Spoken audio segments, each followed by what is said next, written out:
नमस्कार प्रेक्षकांनो. ठरलं तर मग या मालिकेच्या येणाऱ्या भागामध्ये जबरदस्त असा ट्विस्ट येणार आहे. तर प्रेक्षकांनो, अर्जुन सायलीला नागराजने घातलेलं कोडं सुटलं. घरातली वाळवी प्रिया असल्याचं सत्य अर्जुन सायलीला समजलं आणि त्याचबरोबर प्रेक्षकांनो, मंदिरामध्ये जाते सांगून जेलमध्ये नागराजला भेटायला जाणाऱ्या प्रियाला इथे आता अश्विनने रंगेहात पकडून तिची फरफटत तिथून धिंड काढलेली असते आणि तिला जाब विचारलेला असतो. प्रियाचा पाठलाग करत अश्विनने आता सत्य शोधून काढलेलं असतं आणि त्याचबरोबर तिला जेलमधून फरफटत बाहेर काढलेलं असतं आणि त्यामुळे इथे प्रियाचा खोटारडेपणा पुन्हा एकदा अश्विनच्या समोर आलेला असतो. तर प्रेक्षकांनो, येणाऱ्या भागामध्ये कशा पद्धतीने या गोष्टी पुढे घडत जातात आपण सविस्तरपणे बघूया. तर इथे अर्जुन आणि सायली दोघेजण महिपतला भेटायला जातात. कारण नागराजने जे कोडं घातलेलं असतं ते म्हणजे की तुमच्या घरामध्ये असं एक सत्य आहे जे मी तुम्हाला सांगणार नाही आहे, पण तुमच्या घरामध्ये अशी एक वाळवी आहे जे तुमचं घर पोखरून पोखरून टाकणार आहे, तुमचं प्रिय घर, आणि त्यामुळे तुमचं घर उद्ध्वस्त होणार आहे. आणि हे नक्की कोण करणार आहे फक्त मला माहिती आहे. आणि तुम्ही जरी माझ्या पायावरती नाक घासून जरी मला विचारलं ना, तरीसुद्धा मी तुम्हाला त्या प्रश्नाचं उत्तर देणार नाही, असं इथे नागराजने सांगितलेलं असतं. त्यामुळे इथे अर्जुन सायली म्हणतात की नागराजने आपल्याला जे कोडं घातलं आहे ते म्हणजे आपल्या घरामध्ये अशी कुठली वाळवी आहे जी आपलं घर पोखरते. प्रेक्षकांनो, एका गोष्टीने जर विचार केला ना तर हे ओळखणं खूपच सोपं आहे. आता नागराजला जर सत्य माहिती आहे तर नागराज कुणाचं नाव घेणार? तर इथे प्रियाचंच ना. कारण सुभेदारांच्या घरामध्ये घर पोखरणारी प्रियाला सोडली तर दुसरं कुणीच नाही आहे. बाकीची तर सगळी घरातलीच माणसं आहेत. आणि त्यामुळे इथे अर्जुन सायलीला ओळखणं सहज सोपं होतं, पण तरीसुद्धा त्या लोकांना रिस्क घ्यायची नाही आहे. रिस्क नको म्हणून त्यांना असं वाटतं आपण महिपतला विचारूया का, म्हणजे नागराजच्या विरोधात महिपत बोलू शकतो की नागराजने हे कोडं का बरं घातलं आहे, नक्की त्याला अजून काय म्हणायचं आहे, हे जर तुला माहिती असेल, तो आमच्यापासून अजून काहीतरी लपवतोय तर तू आम्हाला सांग, असं आपण जाऊन त्याला विचारू. तेव्हा अर्जुन सायली दोघेजणं निघतात आणि महिपतला विचारत असतात की नागराजने असं का बोलला, नक्की हे कोडं घालण्यामागे कारण काय आहे, अशी कुठली व्यक्ती आहे किंवा सत्य आमच्या घरामध्ये आहे जे वाळवीसारखं आमचं घर पोखरते आणि आम्हाला कळत नाही आहे, बोल महिपत बोल. तेव्हा महिपत म्हणतोय, एकदा कोर्टामध्ये बोललो ना नागराजच्या विरोधात, तुम्ही जेलमध्ये आणून बसवलंत ना आम्हाला, तरीसुद्धा तुम्हाला असं वाटतंय का की तुम्ही उठसूट इथे याल आणि मी तुम्हाला सत्य सांगत बसेन? असं वाटत असेल तुम्हाला तर तो तुमचा गैरसमज आहे, मी नाही सांगणार आहे तुम्हाला. तेव्हा सायली म्हणते, अरे महिपत, एक चांगलं काम केलेस तू नागराजच्या विरोधामध्ये साक्ष देऊन. आता खऱ्या अर्थाने साक्षीच्या इथे आत्म्याला शांतता मिळाली असेल. तेव्हा महिपत आता अर्जुनकडे बघायला लागतो. अर्जुन म्हणतो की सायलीला मी काही सांगितलेलं नाही आहे, पण सायलीला मी सांगू शकतो. तेव्हा बोल, तुला नागराजबद्दल अजून काही माहिती असेल तर बोल. तेव्हा महिपत म्हणतो की हे बघा सायली वहिनी, घरामध्ये सगळीकडे काळाकुठ्ठा अंधार आहे, तुम्ही चालत राहा चालत राहा, एक ना एक दिवस तुम्हाला इथे प्रकाश नक्की सापडेल. त्याने तिला हिंट दिलेली असते की घरामध्ये शोध घ्या, सगळं काही शोधून काढा, तुम्ही प्रियापर्यंत नक्की पोचणार, पण तो नाव नाही घेत. तेव्हा इथे अर्जुन म्हणतो की ठीक आहे, जे काही आहे ते मी शोधून काढेनच, पण महिपत नागराज आणि प्रियाचं नाव नाही घेत. आणि त्यानंतर इथे आता नागराजकडे अर्जुन आणि सायली दोघेजणं गेलेले असतात. तेव्हा अर्जुन सायलीला बघितल्यानंतर नागराज म्हणत असतो, मी तुम्हाला म्हणालो होतो ना, तुम्ही दोघेजणं सत्य जाणून घेण्यासाठी माझ्या पायावरती नाक घासायला याल म्हणून. बोला, तुम्हाला सत्य जाणून घ्यायचं आहे का की तुमच्या घराला लागलेली वाळवी कोण आहे ते? तेव्हा अर्जुन म्हणतो की तुझ्या पायावरती नाक तर मी कधीच घासणार नाही आहे, आणि जे काही सत्य तो आमच्यापासून लपवण्याचा प्रयत्न करतोयस ना, ते शोधून काढल्याशिवाय मी स्वस्थ बसणार नाही. ते सत्य मी शोधून काढणारच. तेव्हा इथे आता सायली म्हणत असते आणि नागराज एक गोष्ट लक्षात ठेव, मी आणि अर्जुन आम्ही दोघेजणं त्या घरामध्ये आहोत ना, तोपर्यंत आमच्या घराला कुठलीही वाळवी पोखरू शकणार नाही. आम्ही दोघेजण आहोत तिथल्या तिथे त्या वाळवीला आम्ही कायमचं नेस्तनाबूत करून टाकू आणि मी माझ्या घराला सुखरूप ठेवण्यासाठी वाटेल त्या थराला जाऊ शकते, हे तुला आत्तापर्यंत कळलंच असेल नाही का?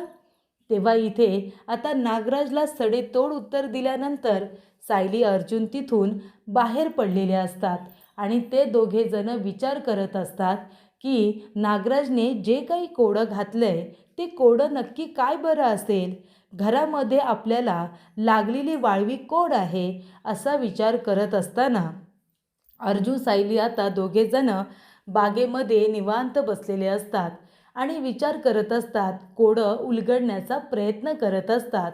तेव्हा अर्जुनने एक पेन आणि पेपर घेतलेला असतो. त्याच्यावरती नाव लिहिलेलं असतं पूर्णा आजी, त्यानंतर नाव लिहिलेलं असतं प्रताप, त्यानंतर नाव लिहिलेलं असतं कल्पना, अश्विन, रविराज, अस्मिता, त्याचबरोबर प्रतिमा, सुमन, विमल, अर्जुन, सायली सगळ्यांची नावं लिहिलेली असतात आणि एक एक नावाला कट केलेलं असतं. पूर्णाजी तिच्यासाठी तिचं घर म्हणजे मंदिर आहे. सगळ्यात जास्त महत्त्वाची तिची नाती आहेत. ती असं काही करूच शकत नाही, तिथे प्रश्नच येत नाही. डॅड पण नाही आणि त्याचबरोबर ममा तर कधीच नाही, अश्विन पण नाही. तो जरी पण प्रियाची बाजू घेत असेल तरी त्याच्यासाठी त्याचं घर इम्पॉर्टंट आहे. तो घरामध्ये वाद होऊ नयेत म्हणून घर सोडू शकतो, पण घर कधी तोडू शकत नाही, उद्ध्वस्त करू शकत नाही. त्यामुळे अश्विन पण नाही. अस्मिताताईचा तर प्रश्नच येत नाही. राहिला प्रश्न त्या सचिनचा. तो काय आपलं घर पोखरणार, त्याचा काही नाही संबंध, त्यालासुद्धा टिक केलेली असते. चैतन्य, त्याचबरोबर प्रतिमा, रविराज, विमल, सुमन सगळ्यांच्या नावाला टिक केलं जातं. तेव्हा अर्जुन म्हणत असतो की नागराज जास्त प्रिय नावावरती जोर देत होता की तुमचं प्रिय घर म्हणजे उरली प्रिया. प्रियाच्या नावाला राऊंड केला जातो आणि म्हणतात की अच्छा, म्हणजे त्यांच्याच टीममधली मेंबर आहे ती म्हणजे प्रिया. आपल्याला इतका वेळ का लागला? आपण तर सहजरित्या ओळखू शकलो असतो ना की ती व्यक्ती प्रियाच आहे, जी आपलं घर वाळवीप्रमाणे पोखरण्याचा प्रयत्न करतीये. तिचं सत्य जेव्हा सगळ्यांच्या समोर आलं तेव्हा तिच्या या वागण्याला आळा बसला. पण तरीसुद्धा तिचं कारस्थान काही बंद होत नाही. कारस्थानं तर सुरूच आहेत ना, असा प्रश्न सायलीला आता पडलेले असतात आणि अर्जुन म्हणतो की ती व्यक्ती ती वाळवी प्रियाच आहे. तर अशा रीतीने इथे आता नागराजने घातलेलं कोडं अर्जुन सायलीला उलगडलेलं असतं आणि घराला लागलेली वाळवी म्हणजे दुसरी तिसरी कुणी नसून प्रिया आहे, ही गोष्ट अर्जुन सायलीला समजलेली असते. तेव्हा ते दोघेजणं म्हणतात ठीक आहे, आत्ता नक्की ह्या प्रियाचं काय प्रकरण आहे ना ते आपण शोधून काढायचं. आता मिशन फक्त एकच आणि ते मिशन आहे प्रियाचं कारस्थान शोधून काढणं. ते आपण दोघेजणं मिळून करूया. नागराज जेलमध्ये गेला, महिपत जेलमध्ये गेला, साक्षी जिवंत आहे ते माहिती आहे, पण वेळ आल्यानंतरच हा हुकमी एकामी बाहेर काढणार. आता प्रश्न उरला तो प्रियाचा. प्रियाला लवकरात लवकर आता एक्सपोज करायचं आहे, ते सुद्धा पुराव्यानिशित हा आता त्या दोघांनी निश्चय केलेला असतो. त्यामुळे आता सत्य बाहेर आलेलं असतं. प्रिया गुन्हेगार आहे, तीच वाळवी आहे समजल्यानंतर अर्जुन सायली तिच्यावरती बारीक लक्ष ठेवून असतात, जेणेकरून तिच्या हर एक मुमेंटवरती त्याचं लक्ष असतं. ती काय करण्याचा प्रयत्न करते, महिपत आणि नागराजला कशा पद्धतीने मदत करण्याचा प्रयत्न करते आणि तिला साक्षी जिवंत आहे त्याबद्दल तर हमखास माहिती असेल, तिला कॉन्टॅक्ट करण्याचा प्रयत्न करते का? आणि प्रिया नक्की कोण आहे, प्रिया नक्की आहे तरी कोण, इथपासून आता सुरुवात होणार असते शोधाला. आणि त्याच्यामध्ये आता अर्जुन आणि सायली दोघेजण एकत्र आलेले असतात आणि त्या सगळ्याचा शोध ते दोघेजणं बारकाईने घेत असतात. आणि तेव्हा इथे आता प्रिया जे काही करत असते ना त्याचा इथे वेगवेगळ्या पद्धतीने ते लोक विचार करत असतात. उरलेला प्रश्न असतो तो म्हणजे अश्विन आणि प्रियाचा. तर इथे प्रिया अश्विनला प्रत्येक वेळेला मूर्ख बनवत असते. ती काय म्हणत असते, मला मंदिरामध्ये जायचं आहे, देवाजवळ मला प्रार्थना करायची आहे. आता नागराजला शिक्षा झाली तेव्हा मी मंदिरामध्ये जाऊन माझा नवस पूर्ण केला. 22 वर्षांपूर्वी ज्याने आम्हाला एकमेकांपासून वेगळं केलं त्या माणसाला अर्जुनने शिक्षा दिली, म्हणून मी मंदिरामध्ये जाऊन नवस पूर्ण करून आली. आणि अर्जुन सायली तुमच्यासाठी गिफ्ट घेऊन आले हां. आणि कप आणलेला असतो, एक असा कॉफी मग आणलेला असतो. आणि तेव्हा इथे आता अर्जुन सायली म्हणत असतात की ही नक्कीच काहीतरी खुरापती करण्याचा प्रयत्न करते. पण काय, तर ती नागराजला भेटायला जात असते, महिपतला भेटायला जात असते, त्यांना असं दाखवून देण्याचा प्रयत्न करत असते की मी तुमच्याबरोबर आहे, मी तुम्हाला या सगळ्यातून बाहेर काढणार, मी तुम्हाला साथ देणार. पण तसं काहीच नाही आहे. पण नागराजने प्रियाला बरोबर अडकवलेलं असतं. प्रिया म्हणते की माझं नाव तुम्ही कुठेही घेऊ नका, मी तुम्हाला जेलमधून बाहेर काढण्याचा परिपूर्ण प्रयत्न करेन. नागराज म्हणतो ठीक आहे, 1 महिना देतो तुला. प्रिया फक्त 1 महिना. 1 महिन्यामध्ये जर तू मला इथून बाहेर काढलंस तरच मी माझं तोंड बंद ठेवेन, नाहीतर 1 महिन्यामध्ये तू मला बाहेर नाही काढलंस तर जेलमध्ये बसूनच मी तुला सगळ्यांसमोर एक्सपोज करेन. आणि ते कसं ते तुला बरोबर माहिती आहे. तेव्हा प्रिया घाबरते आणि म्हणते 1 महिन्यात मी काय काय करणार आहे. तेव्हा प्रिया म्हणते नाही, या नाग्याला बाहेर काढण्यासाठी मला हातपाय हलवावेच लागतील, नाहीतर माझं काही खरं नाही आहे. तेव्हा प्रिया म्हणते मला जाऊन आता नागोबाला परत भेटावं लागेल. ती आता परत भेटायला जायला निघालेली असते. अश्विन म्हणतो तन्वी अगं कुठे जातेस तू.